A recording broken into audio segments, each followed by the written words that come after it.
everybody, and welcome to Taking Control, the ADHD podcast on rashpixel.fm. I'm Pete Wright, and right over there is Nikki Kinzer. Here I am.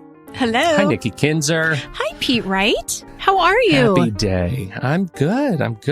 Me too. A little tired. It's an early Monday. It's a holiday for some for people. most people. I can't tell anymore on these holidays. Like, is it appropriate to work? Is it appropriate not to work? I don't know anymore. My kids are home. That feels like I should support that. But I'm getting emails. Well, you know what I did is I tried to make my kids feel bad for me. And I'm like, yeah, you guys all get to sleep in and I have to work tomorrow. And then I'm like, and when I'm working, you all better be quiet. That's right. So, yeah, no, I got no sympathy at all. So you try for the Monday morning shame and didn't work. You hope it squeaks by. Well, I am. So we are here. We're doing our thing. I'm excited about it. We're going to talk about flow state and ADHD. I'm excited about this. I was looking at the notes because this is your show today. You're the leader. We'll see how I do. And I think you're going to do a good job. I'm really excited about the topic. Well, I'm excited about it too. I've been percolating on it a lot, and luckily, that's a nice I'm not word. alone. Percolating. Yeah. Stewing, percolating, festering. It's good. No. Moving the wrong direction. Anyway, before we jump in to flow state, you can head over to Take Control ADHD. You can get to know us a little bit better. Listen to the show right there on the website or subscribe to our mailing list and we'll send you an email every time a new episode is released. And of course, you can connect with us on Twitter or Facebook at Take Control ADHD. There we go. Now, we open with a question. We have a question. Wow. This question, if I cannot imagine a better person suited to address this question than you. Well, thank you, I think. First of all, before I answer the question, I do want to say that I think it's great when listeners come, email us and actually come to us with these questions. And so I really encourage people to do it more because it's a nice way to open the show with a question from a listener and may have absolutely nothing to do with our topic. But I think it's great that we're touching you and making sure that we're, getting the information out that you need. So I just want to say that, out loud. I love that. Yeah. So you're such a better reader than me. So I'm going to have you actually read the question and then I'm going to answer it. All right.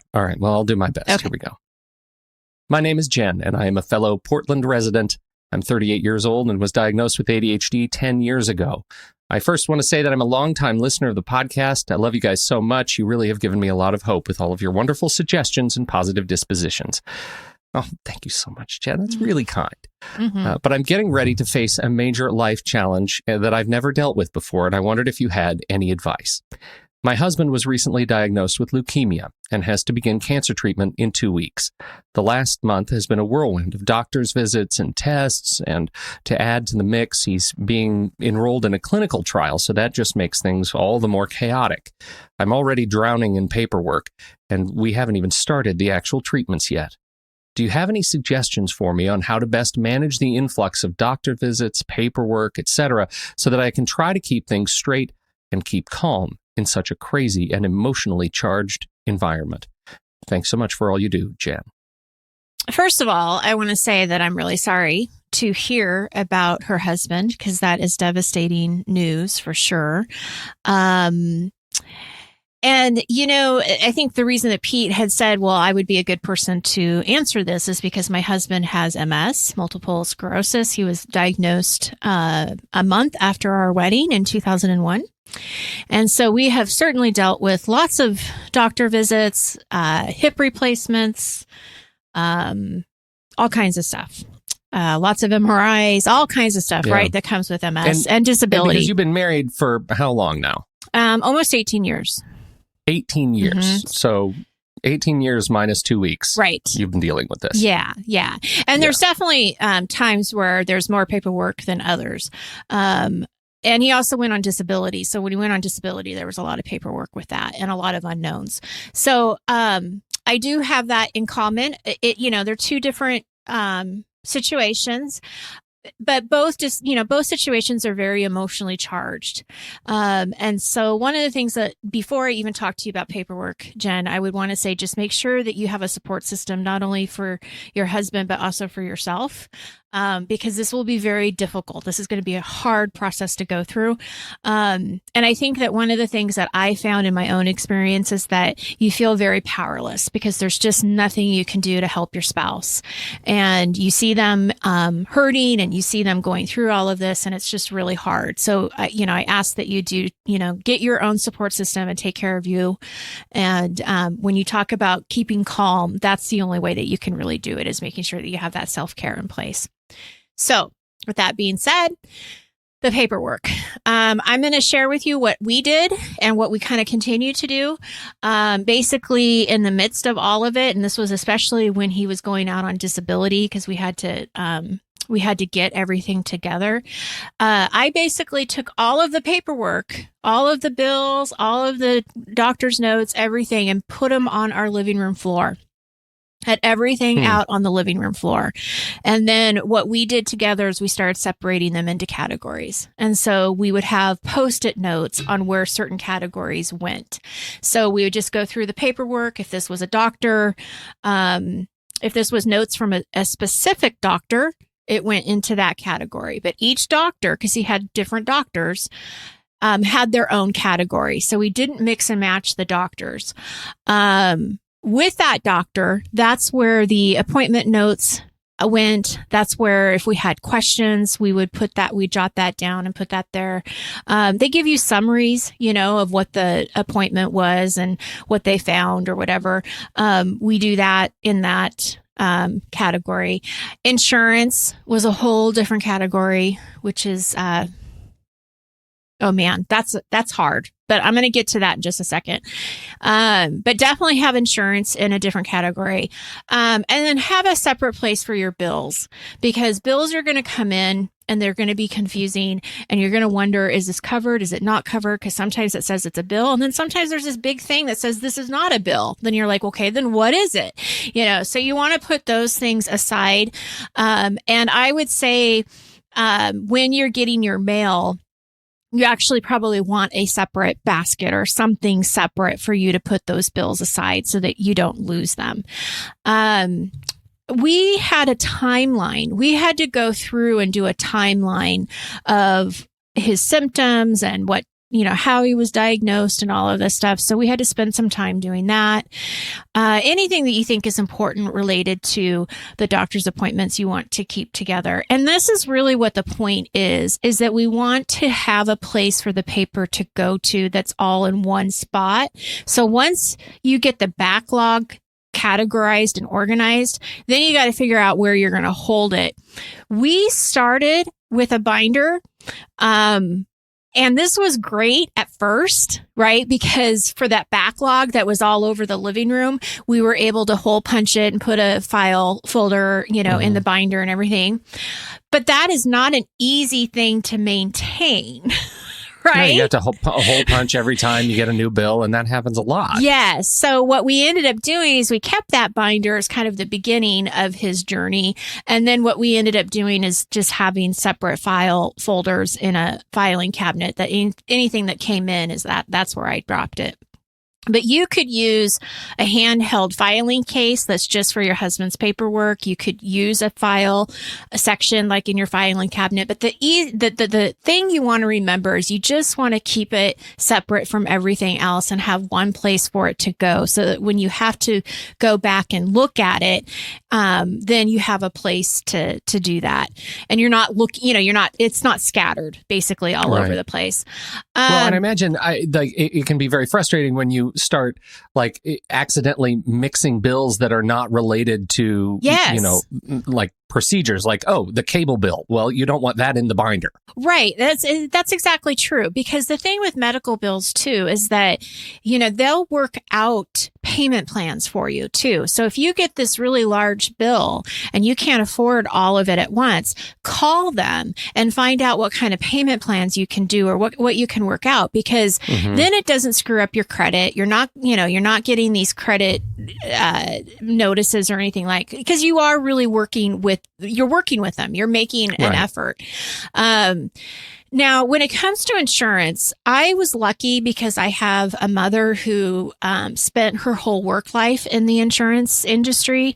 So she was able to kind of... Are you serious? I don't think I knew that. That is an ace in the hole. Yeah. So she really helped me kind of, go through it and really understand what was being covered and what wasn't.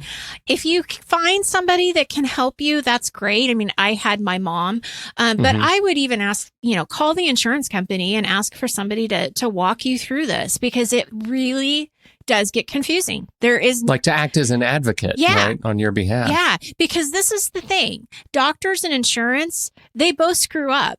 And so you want to make sure that you're not being overcharged anything. What? Yes. I am shocked. It's crazy. Shocked, Nikki. Yes. So it's really important when you're looking at all of this, cash that could potentially be going out, that it's the right amount, right? So you definitely want to double check because, they make mistakes. This is the other kind of just a couple of things that I wanted to share with Jen and anybody else that's going through this type of situation. It really helps if you can have somebody else attend the major appointments with you. So not only her and her husband, but somebody else too. So there were many times where we had either my husband's dad or one of my parents, we always, not all the time because it wasn't always possible, but when we could, we would have somebody else come to the major appointments because it is so emotional and you don't hear everything. You don't understand everything. And so when you've got somebody else in there that can kind of ask the questions that maybe you're thinking, but you don't think about them until later, it can really help. So getting, and if you don't know, ask, you're your advocate here. So you got to keep asking. The other thing I would want to mention is that I avoid going back to that binder. I don't want to see it. I don't want to read it. I don't want anything to do with it because it is so hard to read. It is such a painful experience that I don't want to remember it. And I know that maybe that's just me living in denial, but you got to put it together. We had to because of disability reasons. But I don't go back to it. I don't want that. My husband's doing good right now. And that's what I want to remember. I was wondering if that was sort of a part of your journey and for Jen and anybody else going through this, like at what point do you simply have to find, for lack of a better word, a dissociative state? Right. So you have to find a way to take your sort of emotional, presence out of it just so you can, face the dragon that is all of the paperwork and the insurance and all that. Well, and that's where having somebody do it with you really helps. Yeah. I think that, having my mom do it with me and if I remember right, I even think my mother-in-law helped me a little bit too, but just having somebody else be able to see it and go through it is just really helpful. So if she has a friend, a sister, somebody that she could, rely on and it doesn't have to be every single time you organize the paperwork, but just maybe like right now when you're trying to get everything together and get everything set up. It's, you can never take the emotion out completely. So it's, and that's why I can't go back and read it. I just can't. It's just heartbreaking. And, right. Especially now, as you said, now that you're at a place where, things are okay. Right now. So, okay. So there you go. I hope that helps, Jen. Again, as Nikki said, thank you so much for writing and for trusting us to give you a little bit of insight. I hope that helps. And thank you, Nikki, for, as always, I know this is a subject that requires a great deal of vulnerability on your part to talk about and be present with. So thank you for that. You bet.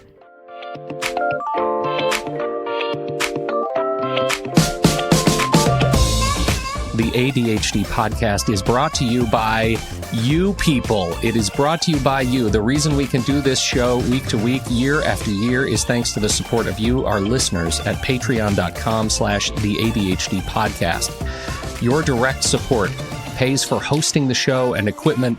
But you know what? It helps put food on our very tables. If this show has ever touched you or helped you make a change in your life for the better, if you've ever found that you understand your relationship with ADHD in a new way, please support the ADHD podcast directly through patreon.com/the ADHD podcast. You are what makes listener-supported podcasting like ours work. With a few dollars a month, you can help guarantee that we continue to grow the show, add new features, and invest more heavily in our community. Get started at patreon.com/the ADHD podcast today.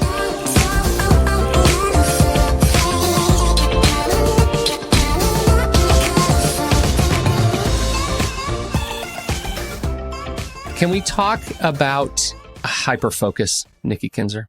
Of course. I'd like to. It's part of ADHD, isn't it? I've been really, as I said at the beginning, I've been stewing, I've been percolating, festering on this idea of hyperfocus. And because it's a thing that, we hear it talked about as even, as the superhero kind of power. We hear it talked about. I know I have used that language in the past, and I've really tried over the years to evolve the way I talk about it, not as a superpower, because as a superpower, hyperfocus is disgustingly unreliable. Right? That's a really good point. It really is. You don't really get to choose it. You don't get to choose it. You don't get to choose it, and it's just awful in that regard. I feel so empowered and so strong after I am able to come out of a session. I'm exhausted and I'm hungry and dehydrated, and it's been hours since I've thought about anything else but the thing I'm working on, and I've finished it and I'm feeling great. And then I realized what I was doing is ridiculously of great low utility to my life. I was not able to, I've been organizing a binder or something that I don't even use. I've been labeling things for hours and things that I already understood. It's those kinds of dumb projects that I'll get soaked into and not be able to get myself out of because of this debilitating state of, quote, superpower hyperfocus. And it just doesn't work enough of the time consistently to be on par with flight or laser vision, Yeah. I want it to be the power of flight, and it is not the power of flight. So I've been thinking a lot about it, and so I started percolating as it happened. Percolating. Have you been percolating? Okay. I've been percolating, and as it happens, this book crosses my desk, and it's a book that I've been exposed to years ago by a wonderful physician who is also an OmniFocus guru, who wrote this book called "Creating Flow with OmniFocus," and that has nothing to do with what I want to talk about today. So I'm not going to go into that, but the word just stuck to me, right? This idea of creating flow with ADHD, right? That's the experience that I want to have more often in my focus sessions, right? I want to feel like it is a source of energy that I can engage and disengage from with greater fluidity. How do I do that? Has anybody done any research on that experience? And so I began to dig, Nikki Kinzer. I began to dig. And what did you find? Well, this is great. It turns out I am not alone. We are not alone. Hallelujah. That in fact, many have been writing on this subject and trying to figure it out. There are entire wings at university medical centers that are studying hyperfocus. I don't know about wings. That may be a little bit generous, but I have some names to attribute to it. So the first thing we have to understand is that ADHDers, it's not always distraction that we're dealing with, right? And I really like the way we pivot this characterization of distraction from not just that we're not present here, but that we are actively present somewhere else in our heads, right? It is diversion, not distraction. And it's usually something that you're more interested in. So there's the component of what you're what piques your interest. Yes. That's right. Something is piquing your interest that is not in tune with what you are supposed to be focusing on. And I say, again, supposed to be with quotes, because who knows if you're supposed to be focusing on that. So what is at the other end of this distraction? That is the big question for us, and to figure out how we can sort of change the way we look at distraction to diversion, and can we find a way to focus that? It's like, a magnifying glass under the sun. Can we focus that into a point and go after some anthills like I did when I was 9? That's awful. What an awful thing children do. Thankfully, I found this fellow named Leon Tsao, who was a graduate student, and he wrote his thesis on this very topic for his master's program. And I read that thesis because hyperfocus. Right. You were very into this research. Found some great, I found some great resources. So first, let's talk about what a flow state is. Yes. When I use the word flow state, what does that conjure up for you? Well, it's interesting that you asked that question, because I wanted to read the definition to see if I was getting it right. Because you know how sometimes there's that expression of I'm in the flow of it, or, it's I'm in the zone. I'm in the hear that all the zone. time. I'm really and in we the zone. also, I just used this word, I think yesterday or maybe last week, workflow. I was talking about workflow. What is what are the steps that you're taking to you get this information, and now what? What's the next step? So that's kind of how I see it. But I don't know. Well, Tell I us. love that you use that, because really workflow it's a great word to describe what it does, and I don't think enough of us really stop and focus on what that means. And it's a great lead in to this conversation about flow with ADHD, because workflow in its purest sense is a documentation of the steps to accomplish a task, right, with the least amount of friction in accomplishing that task. That's exactly how I would define it, and what I want for myself and for my clients and for my listeners. That's right. Now, see, the problem is most of us think about workflow in terms of just the steps part. We stop at the point of friction. Right. We just say, oh, can you just document that workflow of how you do this thing and get it to do that thing, or how you get that TPS report filled out by everybody and all the steps that it takes to do that thing? That's a workflow. But what if you wanted to really make a successful workflow, you have to stop and say, where is friction introduced into this process, and how can we make it easier to accomplish the task? Right, which is so important for the ADHD world, because as soon as you hit friction, you're going to give up on it, or you're going to get mad at it, or mad at yourself. There's so many things that can happen. So making it work and getting rid of that friction, right? Making it easier somehow, or simpler. Well, and that's it. I've been another thing I've been kind of percolating on, I think that feeds into this, is something we talked about in the ADHD book club several weeks back. And that is, can I, or maybe it was a book club, I don't know. It was one of the Discord things, how can I get this thing done fast enough that I'm not distracted by something else in the process, right? I have something I need to accomplish. Can I do it fast enough, efficiently enough, frictionless enough that I can get it done and finish it before I'm distracted by something else? It's the race to accomplish what's in front of you. And I think about that all the time right now, that, is what I'm doing, am I going to successfully accomplish this thing before my brain takes me off and, oh no, it just did. There's that feeling of like you just, it was email challenge week 3. Thank you, Melissa, sitting in the chat room, auditing me. Yes, it was the email challenge week 3. And that's exactly what we want to accomplish with this. So let's back to this flow state. From a psychological perspective, this definition I think I'm about to read is really nice. And it was written extensively about in an article in the Handbook of Positive Psychology in 1990. The doctor who led this particular article, his name is Mehi Csikszentmihalyi. And here's what he had to say about it. A psychological state of mind in which an individual becomes fully immersed in an activity with a single-minded, focused involvement and intrinsic motivation. This experience is accompanied by a feeling of joy in which one feels at one with an activity. Psychologists consider flow to be a healthy, positive experience that is beneficial to psychological well-being. Now I ask, my ADHDers listening to this, when's the last time you felt like your hyperfocus was a healthy, positive experience that is beneficial to your psychological well-being? And feeling of joy. Does it spark joy? Does it spark joy? Does it spark joy? Is your joy sparked? I am all up in Marie Kondo right now. A lot of people Don't even are. get me started. That might be the show next week. Who knows? Yeah. Who knows? So that's right. that's a challenge. And so if we in terms of definition of terms, let's just say hyperfocus.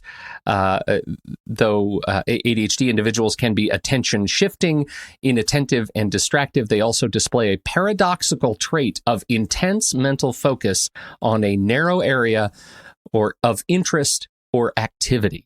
Right, a narrow area of interest or activity. This is a paradoxical trait. That is an absolutely paradoxical trait. It is the curse of ADHD, this paradox. So as it turns out here, as more people are talking about this. Here's a gentleman named Brandon Ashenoff, who's a psychologist at University of Birmingham, who actually studies hyperfocus extensively. And he writes that it makes for this interesting paradox. It's too much focus as opposed to scattered attention span.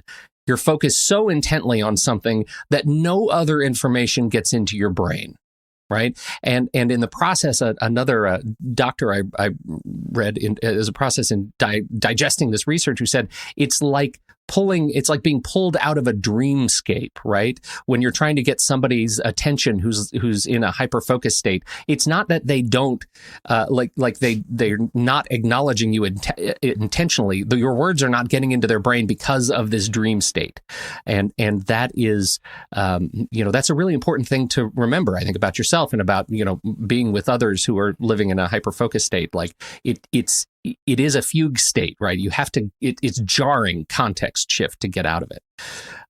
So the difference between these two concepts, right, this focus flow state and hyperfocus, is really important. Meerte van der Lugt writes that hyperfocus seems to me more like a mindless behavior, often without any real goal or useful results. It's rewarding because it feels like flow. Yet the sensation seems more obsessive compulsive. The purpose, the experience, and the outcome are different. It is disengaged from a target, from an objective. So what do you see when you work with people, Nikki? Does this stuff resonate? Oh, yes, of course. I mean, I think that this is, it's a huge part of the challenges of ADHD. And a lot of what I hear is people wanting to get out of hyperfocus. They know that they're in it. They see it. They see that they're avoiding something else and getting, sort of just taken up by something that maybe, like you said earlier, has nothing to do with anything. What I think is really interesting is when you said you're focused so intently on something, no other information gets into your brain. I think of my college students. I work with a lot of college students, and I'm wondering, when I hear that or when I read that, I think, gosh, that's probably how they feel in class, right? Yes. They know that they're supposed to get a concept, and so they're trying to get that concept into their notes or whatever, but they're so focused on that they're forgetting everything that's coming behind that statement. Especially because information is flowing so quickly. So fast. Yeah. And if some other conditions aren't met in that hyperfocus state, for example, which we'll talk about in a minute, there are conditions that, if they are not met, make it even harder for you to channel a flow state or to find a flow state, and constantly feel like you're just struggling to tread water, like you just can't keep up. The challenge is that we have to find a way to come up with or build a muscle around harnessing the appropriate sort of attention for the task that we're trying to accomplish, right? And I think appropriateness of attention is an interesting way to talk about it. As it happens, our dear friend, Dr. Mehi Csikszentmihalyi, actually wrote this book called Flow back in the 90s. And what he says, I think, is really interesting. Again, we're looking 30-year-old information. He says that inattention disorders do not bear any relationship to flow state because a flow state requires attention. Well, yes, but is he then locking the door to this discussion of a pivoted or a diversionary kind of hyperfocus? Does it mean that if you have ADHD, you'll never experience this positive sort of flow? That's a 30-year-old assertion, and I wonder if the literature can catch us up on this concept. Again, thankfully, it sort of does. Good. So a later study found that nearly 30% of highly creative adolescents reported elevated ADHD symptoms elsewhere, but were found to have self-reported achieving the same flow state in areas and projects of great interest. Okay. Interest is the first important element. We all know the perils of interest. If you're not interested in mowing the lawn, you get out the mower, you do a few stripes, right? A few passes, and then suddenly your wife comes out and she's looking at the lawn and it looks like, you've just shaved a bald strip right down the middle and you've left the mower running and you're off doing something else like playing basketball. That's the sort of, that's what's in my head. Because that's what you've done? That's what I don't want to talk about. Is that a personal experience? Stop. Okay. Stop probing. Sorry. This is not no, off the rails. All right. I regret that. Sorry. So I'm just saying that if that was to happen, interest is an important element.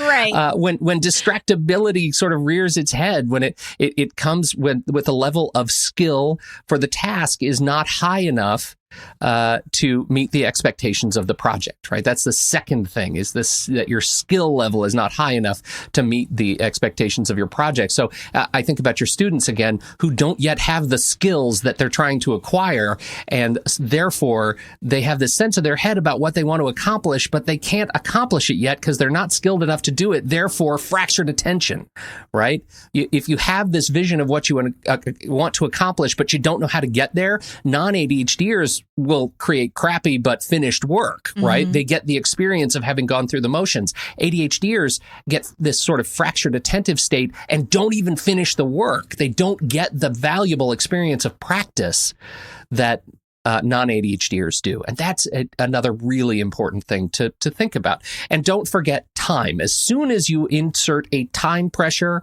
into a project, anxiety increases, and thus attentive fracture, right? Happens again. So all of these things sort of are in this giant stew of, what does it mean to hit this flow state? And I think that our friend, Dr. Csikszentmihalyi, came up with a model or a matrix that I really like. And I've been thinking about it for a couple of days, and I just want to talk through it here and see if it resonates with you and resonates with our listeners, and see if we can come up with something that might help us as like a model to think through how we can build a muscle to achieve flow state. What are the things that go into this? So this matrix I'm going to describe, and I will also put a link to it in the show notes that comes from his book, Flow. If you imagine on the vertical axis, we have challenge, right? If we're drawing like a matrix, like a graph. So on the vertical axis, we have challenge, like the degree of challenge, low challenge to high challenge. And on the horizontal axis, we have skill, right? What is our skill level to accomplishing the task? Low skill to high skill. And in this model, there are 8 areas in the model. It's not a perfect grid, so that makes it a little bit hard. So imagine a pie that's just sort of laid on top of this. And if we're at the low challenge, low skill vector, that leads to an emotional response of apathy, right? We're completely apathetic to what we don't know how to do it, and it's really hard, and it's not very hard. We don't know how to do it, and it's not very challenging to us. We're apathetic to it. We just don't want to do it. We're distracted. We move on. Moving, let's move to the right. If it's a medium skill but low challenge, then it becomes a task of boredom, right? That's according to the model, it's a boring task. If it is a high skill task but low challenge, then it becomes a relaxing task, right? It's something you are well equipped to accomplish, and it's not very hard to do. Then it becomes a thing that you can start thinking about hyperfocus, right? I can do this. I can label the hell out of stuff all day long, right? I know how to do that. I have all the equipment, and I have I have everything I need. As we move up, if it's a medium challenge and a high skill, that becomes a control, right? Something that we can control. It's something that's starting to engage our interest and in a more positive way, but we're not quite at that flow state yet. So moving up, if it is a low skill medium challenge, now we introduce worry. Right. Now we're in the anxiety zone because now I don't have the skill to accomplish what I need to do, but it's kind of hard to do it. And I know I need to do this thing. I'm worried about the outcome, the potential outcome. If it is a high challenge, low skill, I'm poorly equipped to handle this. I shouldn't be handling it at all. I don't have the skills and it's really hard to do. We're in anxiety zone. That is an anxiety response. If it is a medium challenge and a medium skill, that's in the arousal zone. I like that. Right. The arousal zone. So you can... I'm getting excited about my task. You're going to do that task. You're going to get it done. Now, if you take the arousal zone and the control zone, right? I now have the skills that I need to accomplish the task. And it is a challenging enough task to engage my interest. That is the thing that allows us to get into the flow state. That's the final state on this matrix, is the flow state. It's high skill, meaning we are actually equipped to do this thing. And it is interesting enough and challenging enough for us to accomplish it. I think that is that's a really interesting thing to think about because what it allows us to do is build a set of contingent requirements to reach this flow state. If you understand what it takes to find a flow state, even it is an understanding of finding a flow state neurotypically, at least it's possible to build a model that can help you turn hyperfocus into flow state more intentionally. I say maybe with a question mark, right? Is it possible to do this? So number one, do you have the tools required to meet the project expectations? Do you have what it takes to do it, to actually accomplish what it is in your head that you want to accomplish? Number two, do you have the skills required to meet the project expectations, right? Have you been trained to do what it is that you want to accomplish? Number three, do you have the interest required to meet the project expectations? And number four, do you have the time required to meet the project expectation? The tools, the skill, the interest, and the time. If you don't have one of those things and you're going into something that you want to accomplish, what happens, right? It doesn't get done. Fractured attention. We have ADHD, right? So the answer to these four things at any given time, all being yes, that's probably pretty never unlikely. Happen. It's very unlikely to happen. But I had never stepped back and looked at the contingent requirements of me finding a state of finding the zone, right? I can now go back to projects that have been troublesome to me. And I can say to myself, what was I missing to get that done? Right? I didn't have the tools to make it easy enough to get this done. I didn't have the skill. I should have actually gone and trained up in a specific area before I went in and tried to accomplish this particular thing. I was just not interested in it. Well, just knowing that is a powerful thing, right? Knowing that before you have to accomplish or take a test or before you have to get into a class, it says, I'm not interested in this generally. What do I need to do to make myself interested in it? If you're a student at a university, maybe you need to talk to the professor and say, look, I live with ADHD. I am not interested in this topic, and that's a recipe for disaster for me. What can we do? How can you help me, right, to find a practical, experience with this that I just need to help me engage with it in a way that's going to keep me interested.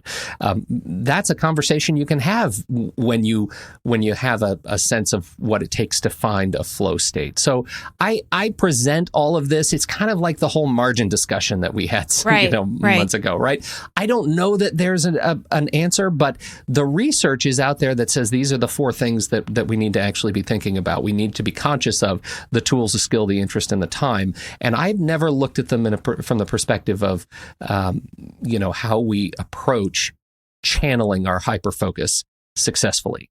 And I'm very interested in figuring out, is this a practice that we can build? Is this a mindfulness, a self-care practice that we can build upon? I have so much to say. It's so positive. I love it. And I think that these four questions, I assume that are you going to put those in the show notes as well? Absolutely. Absolutely. Yeah, because I think that what happens to a lot of my clients is they just assume that they can't get into that flow for whatever reason. And they don't know why. They just think that they can't, right? That it's just not going to happen. But what I think happens here is when you go back and you answer these questions, it gives you at least a starting point of thinking how you can break through that limiting belief that you can't do something and try to figure out, what is missing. And how do I get that so that I can get into this, flow state?